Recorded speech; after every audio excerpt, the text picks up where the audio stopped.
So again, thank you all for coming out for the morning meditation. It's always nice to sit with people. During these classes, I like to just start off with a little short meditation, just a couple minutes, so you can let go of all the energies of the world that you may have picked up. It's just a chance really to settle into the core of your being. If you have a technique that works for you, go ahead and use it. If not, today I recommend that you just focus in on your heart, just the center of your chest, and let your attention just rest very gently there. If you need a visual, you can picture a rosebud all closed up right in the center of your chest, and then the petals just opening one by one. And there's an infinite number of petals, so you don't have to worry about running out. They just keep opening, and your heart just keeps getting bigger and bigger. And when the thoughts come up, which they will, don't fight them, don't get upset with them, just don't engage. Very gently pull your attention back to the heart, back to that visual.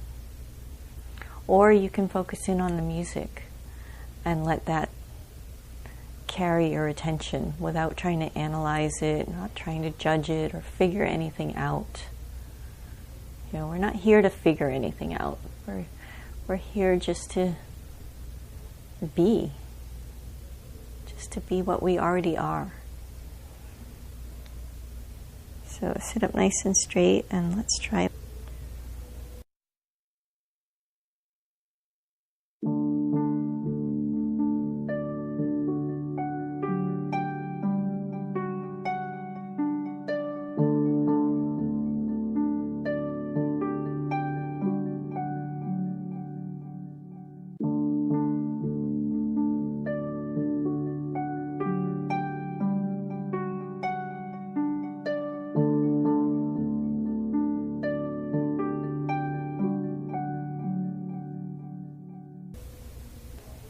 And at the end, we always bow for just a moment.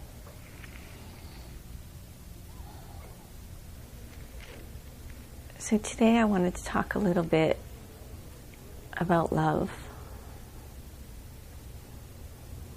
The way love is treated in this world is like it's a commodity. It's like something we exchange with one another for a price. And that's not really love. Love is the essence of our being. It's the essence of all of this. Sometimes we use the word light. But love is light in motion. It brings forth all of this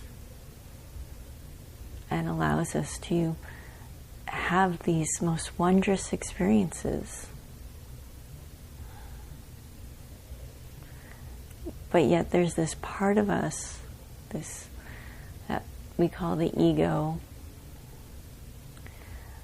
that takes this immensely expansive, infinite, eternal experience and shrinks it down into this tiny little dot we call the self. This neat little box.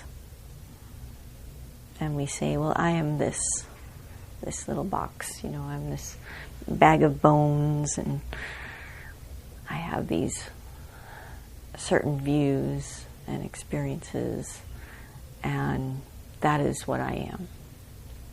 But really,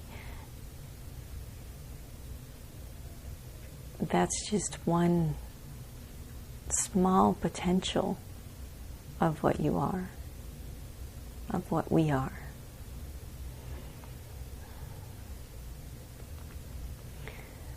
But doing that, having this concept of self, allows us to have these relational experiences where we can look at somebody else and say, oh, there's somebody else that's other over there. And that relative view allows us to have a certain type of experience. So it's not like it's bad. Not like we should sit here and say, no, we must kill the self. Must destroy it. That's not what it's about at all. You know, there's some spiritual teachers that kind of take that viewpoint. Like, you know, if you read Shankara, he talks about the body as something that you should hold with revulsion. He talks about it that way as a means to help us unhook from this concept that we're the body. The fortunate thing of living in this time and in this place is many people on this planet are becoming very, very aware that, oh, we're not the body. That there is something more to us. You might not be able to put that to words in some cases,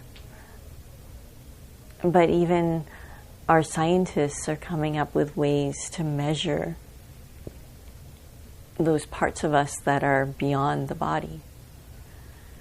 So it's a very interesting time. So hating the body isn't the answer from my point of view. Neither is being so attached to your body that you feel like you'll be destroyed if something happens to it, because that just sets you up for a whole lot of misery. You know, these bodies, they're born, they mature, they decay, and then they die. So if you're overly attached to the body, then you'll spend at least half of your life miserable. Even more if something happens to the body, if you get sick or you get hurt, then you'll be miserable for even longer.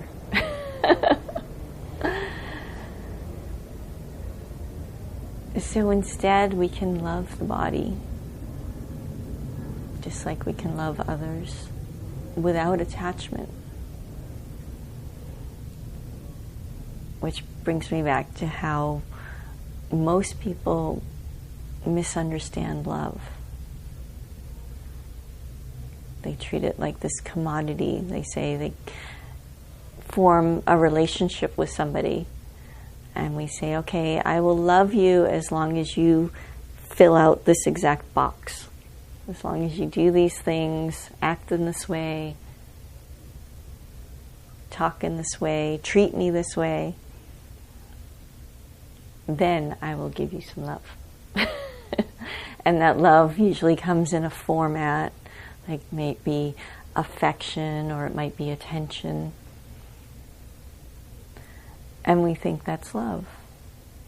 And then we have whole social structures that will all agree with you and say, oh yes, you know, if you're going to love that guy or that gal, then yes, they should bring you flowers. Yes, they should open the door for you. Or yes, they should treat you nicely. And then you can love them. That's not love. It might be affection, it might be attention. It's a commodity that you're exchanging. And there's nothing inherently wrong with that either, unless you confuse it with actual love. Then it will hold you back from experiencing our innate nature that is of pure love. Love is unconditional. It means that no matter what somebody does, no matter how they express themselves, no matter how they treat you, you see through that box they've put themselves in, and you recognize that their very essence is love.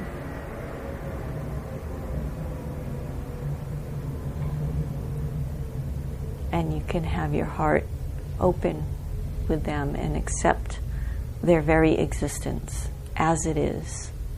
You might not agree with it. You might not like it. You may need to set up boundaries so they don't abuse you. But you can still love. I know it's a very hard thing for people to grasp, because they say, well, what if this guy or gal I'm with comes and they hit me every time they're in a bad mood? Then you should move out and break off the physical and emotional connection that you've developed. It doesn't mean you have to stop loving. Because if you stop loving that person because they did that thing, what you've done in essence is you've shut down a part of your being. You've created a little wall of attachment, and you file it away in the closet, lock the door, throw away the key, and now all of a sudden your love has conditions. So instead of being open and expansive and being one, recognizing that you are one with everything, you say, well, yeah, okay, I'm one with everything except for that. Except for that thing over there. Just don't open that door. But all of this happy, joyous, everybody's kind and nice, that I can be one with. But that nasty, dark stuff, no way. And what will happen is you'll hit that wall. And your love will start to become a little more sour. It won't be as sweet as it can be. And we all grow and develop in our own pace, in our own ways. So don't feel like if you can't make that leap, that there's something wrong with you. It just means that that's an attachment for you to look at when you're ready, on your own terms. Someday, if you want to keep growing, if you're serious about this enlightenment business, then yes, you will have to open that door and face what's there. Face that part of your being.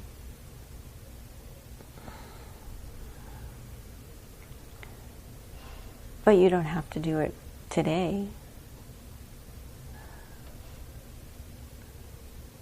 But knowing it's there can be very, very beneficial. It can help create an immense amount of compassion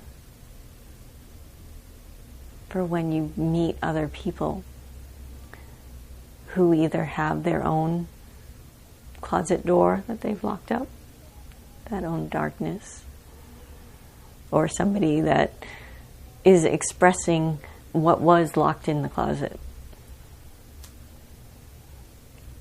You run into somebody that's full of hate and anger, and they're just cruel. And in that moment, you can recognize that, oh, wait, that's the qualities I locked in my closet.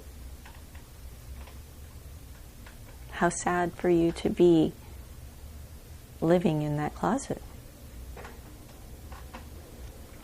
And then perhaps for just that moment, your love can get a little bit bigger. Doesn't mean you're going to save them or fix them or do anything for them. It's just recognizing that, oh yes, that is existence too.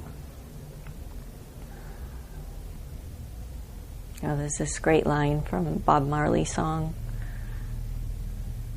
called One Love that goes something like, is there room for the hopeless sinner who would destroy all mankind just to save his own beliefs.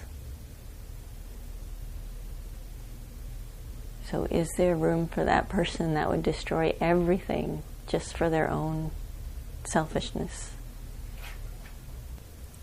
So if we want to live in a world that's completely open, that's completely tolerant, then we must also tolerate those who are intolerant. And again, that doesn't mean that you allow abuse to happen. There's definitely a long way that we can go with setting up proper boundaries to help guide people. But in your heart, as you're setting that boundary, if you're doing it out of fear or out of hate, then it's you who's being imprisoned. It's you who are being shut down. So right now there's a lot of turbulence in the physical world, and that's a reflection of what's happening in the inner worlds. Our planet is going through a major growth spurt. For centuries, we've had this ability as different little societies to take somebody that wasn't fitting in, and we could kick them off the island and send them into exile. We did it here in the United States and Britain, is we would actually take our criminals and we put them on a boat and send them to Australia. It's like, how convenient. It's like, okay, you guys can't fit in the society, so we're going to ship you to your own special island and you can stay there. And then we don't have to deal with you. But what's happened with our technological advances is our island has gotten smaller, our world's gotten smaller. So there is no place off the island now. So we don't have space travel yet. I know they're working on sending people to Mars. So maybe that'll be the next colony. It's like, you don't fit in here, we're putting you on the space shuttle, goodbye. But let's hope we figured it out by then. But who knows? But we're at this very interesting place in our history where we have to figure out reasonable boundaries for people that are destructive to the society, to our world, so that we can live and prosper and grow and fully realize our potential as pure love. Now, these old models that are ingrained within us into our very DNA that causes us to fight or flight are being challenged, all these old fear-based models. So we have to take a look at ourselves, and we can't do this as a mandate. It has to be, like all growth, all spiritual practice is done at the individual level. So wouldn't it be nice to just say, okay, we're passing a law, everybody has to practice unconditional love. Love, darn it. Obviously that wouldn't work.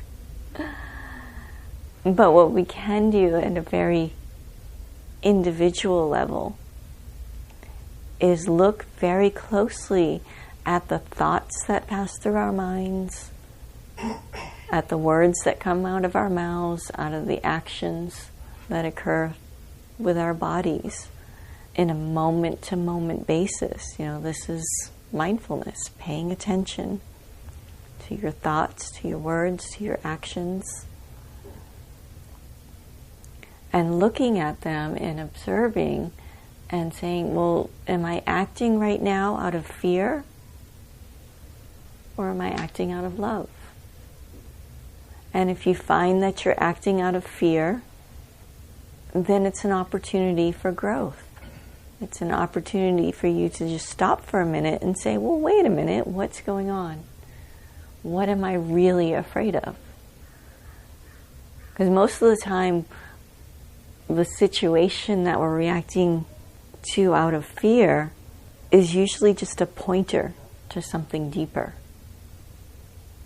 There's something underneath it. You could say, well, I just don't like it when people wear their pajamas at the store. You got all these judgments and anger and disgust. Like, oh, look, they didn't even bother to get dressed. They're just in their pajamas walking around. And that reaction, if you really look at it, you'll do what you guys just did and laugh. Be like, why do I really care what somebody else is wearing? And then that's an opportunity for you to really ask that question suddenly in a serious way and say, well, why do I care what somebody else is wearing? And you start peeling back the layers, and you look, and then perhaps in that case you might find that, oh, I'm a little insecure about what I'm wearing. Maybe I would like to dress differently than I am. And then, now suddenly you have something you can work with. And then if you want to keep going, you can say, well, why do I want to look? Although I don't recommend why. It's why's just tie you into knots.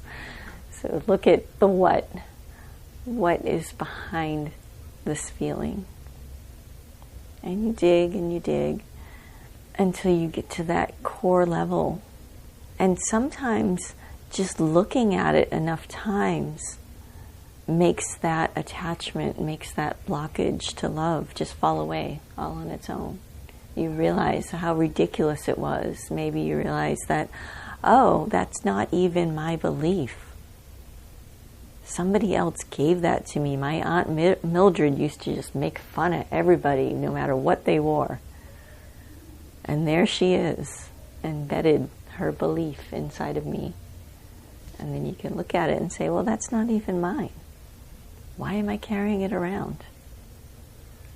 And it just falls away. And then other times, it's a karmic behavior that we're exhibiting purely out of habit, just because we've always seen things that way. We've always acted that way. We don't know where it came from. Maybe we've been doing it for lifetimes. But in that recognition that we're acting out of this habitual pattern, we can reclaim that power and say, oh, wait, let me do it differently. Maybe my first instinct when I see somebody wearing something odd is to make fun of them. And you can catch yourself in that habit and be like, well, wait. What would happen if I didn't pass that type of judgment? How would my life change? Would I make more friends? Probably.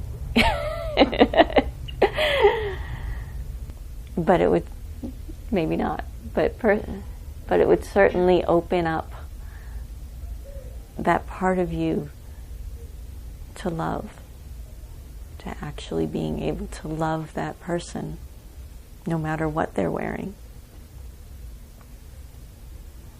Now there's this teaching that we hear from Christ. He told his followers, disciples, love others as yourself. And a lot of people take that as a recommendation or an advice. Well, Christ said I should love others as myself.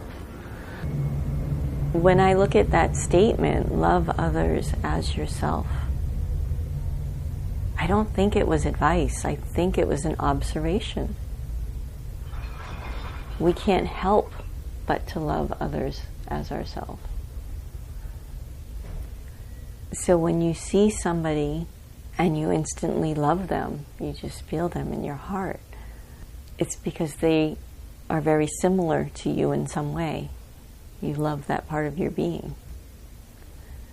Conversely, when you see somebody that you look at and you're like, oh, no way. I just can't stand him. I don't like him. I hate him. Get away from me. Don't want you to exist. Then look at that and you'll realize that, oh, that's a part within me that I don't love, that I want to block out of existence. So you can play with that idea, loving others as yourself. And use this opportunity that we have in this relative world to expand beyond your own limits. You know, all limits are self-imposed. So I think love is a wonderful place to expand, because it cuts through everything. As I said at the beginning, it is the essence of nature. It's without condition, and it's completely unreasonable. You know, you see that plant just pushing its way through the concrete, and that's a completely unreasonable thing to do. There's plenty of other places to grow, but no, I'm going to grow right here through this little crack. You know, that's love. It's just saying, no, I must reach the sun. I must grow. Reaching out. Because I don't care if the conditions are just so. Just give me a little dirt, a little water, a little sunshine, and I will rise up. And that's love. That's love inside of all of us, just pushing through. It just needs that little tiny crack. So when you rub up against some of these situations, some of these people, and you feel yourself crack, just remember that little plant just growing.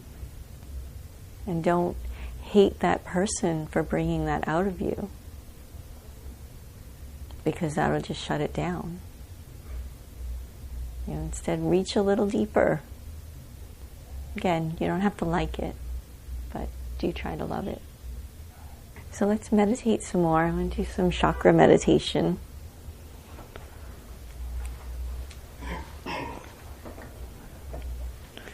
So for the first song, I'm going to put on 3 different songs. So the first one, focus on your navel center. By inch below your belly button. And the next song comes on, move your attention up to your heart. Focus there. And then the third song, move your attention up to your forehead, just in between your eyebrows, a little bit above, to your third eye. And let that open. And whatever arises in your mind, just let it be there and gently pull your attention back to the chakra.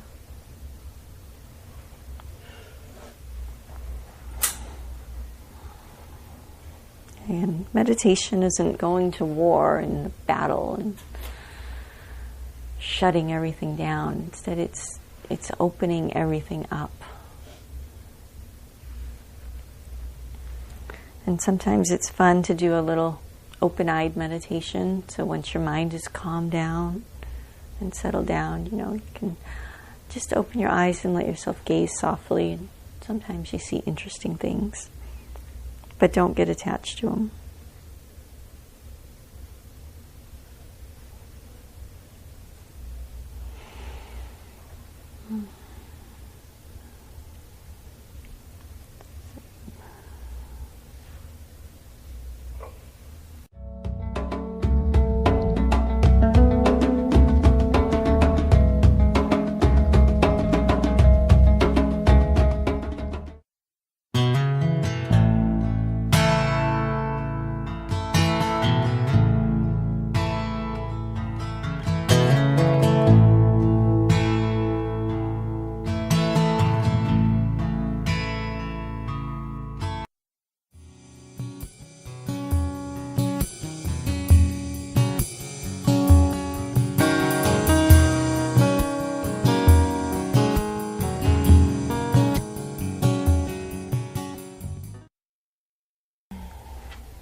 How was that for you guys?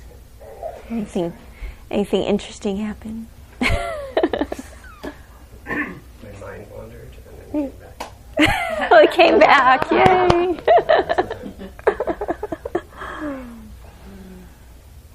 Stretching, turning into a man. For a moment, I was like, maybe that was Jesus. We had a moment of Jesus there. Come to Jesus.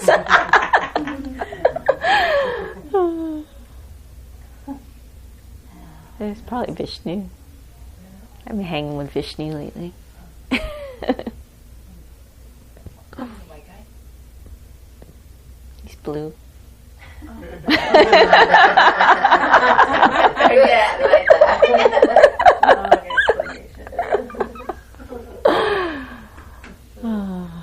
A little mustache.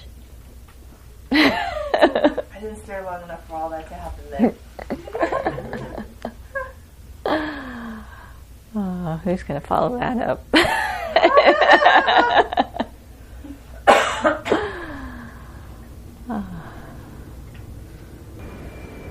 a good way to start our birthday celebration. Better Jesus moment than a senior moment. A Jesus moment than a senior moment? I love it. A senior Jesus? What? I don't get it. I said better a Jesus moment than a senior. Oh. Oh, right, yeah. Got it.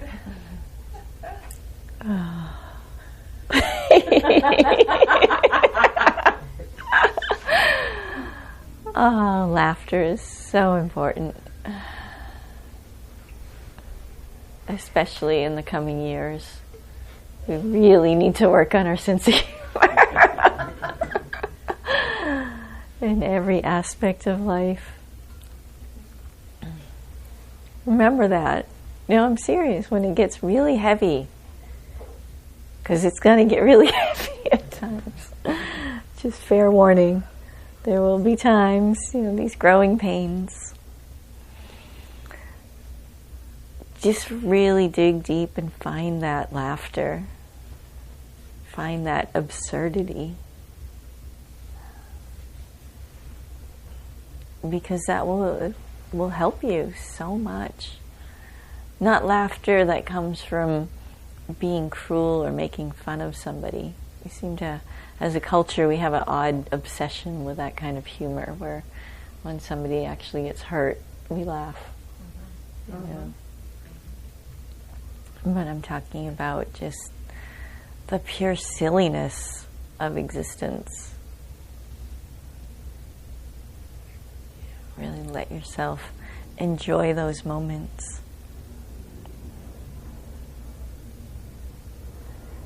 And this week and the coming weeks, let yourself play with this idea of love as the fabric of existence. And challenge yourself to really pay attention in your everyday mundane activities. Am I acting out of fear or am I acting out of love? And when we find somebody who is abusing us and we need to set those boundaries, use as your example of how to set those boundaries a mother of a 3-year-old whose child is running towards the street. And so, of course, there's going to be that forceful action of, no, don't run into the street, picking them up and turning them around. But it's not done out of anger or hate. It's done out of love because we want that child to grow up and experience life. And that can be challenging sometimes, because we all get tired, we all get cranky. We can get caught up in these waves of the inner worlds knocking us around. And so we get lazy and we just start relying on that habit, those habitual patterns that have been set in motion. But if you really want to wake up, if you really want to taste the ecstasy that is available to you, then this is part of the work that we must do. Part of the stretching that we have to overcome so we can approach that little dark closet that we built and dig out the key. You've got to find that key, hire a locksmith, which can get pricey. Spend years and years and years paying for that. But if you can find that key and open it up and just crack open the door and say, okay, I'm going to pull this piece out. And if it gets too much, remember you still have the closet. You can always shut the door. This is why we train at the very beginning in mindfulness. We go through that training of no matter what's happening, what we're experiencing, that we can always pull our mind out from that downward spiral by pointing it at gratitude or at beauty. So anytime you find yourself in that negative space and you're just, even if you're just feeling a little frustrated or you're full-blown, ready to kill, you can catch yourself and be like, whoa, wait a minute.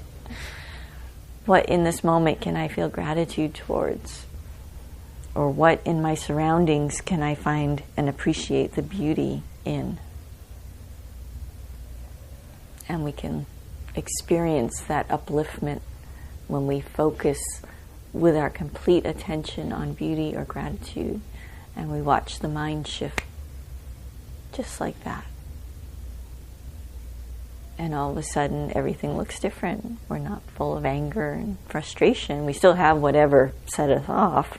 It doesn't magically go away. I haven't figured out how to do that with a snap of the finger yet. Maybe it's possible. All things are possible. But whatever the issue is that you have to deal with, it'll still be there. But by shifting your mind, now you have a different view. And working on this skill to be able to shift your mind to beauty, to gratitude, comes in very, very handy when you start digging deep and going through that closet. Because if you start to get too overwhelmed by whatever it is, maybe you're not quite ready to face that dark hole. Having that ability to shift your mind means that you can put it away for now, put yourself back in a bright, happy mind state, and get on with whatever it is you need to do to sustain and strengthen yourself. So one day you will be ready to face that closet. That's part of self-love. That's part of growing that sense of acceptance and setting that internal boundary that says, okay, I'm not quite ready to deal with that, but that doesn't mean I need to hate myself or fear myself. Even as I'm not ready to deal with that, I can still practice that unconditional love. And it's interesting, as love others as you love yourself. So the more you can love and accept yourself unconditionally, the more you'll find yourself automatically doing that with others. So have fun with that. Enjoy it. And thank you. Thank you. Thank you. Thank you for listening. The music clips were provided by Milo Matthews. To learn more, please visit my website at www.jennasundell.com.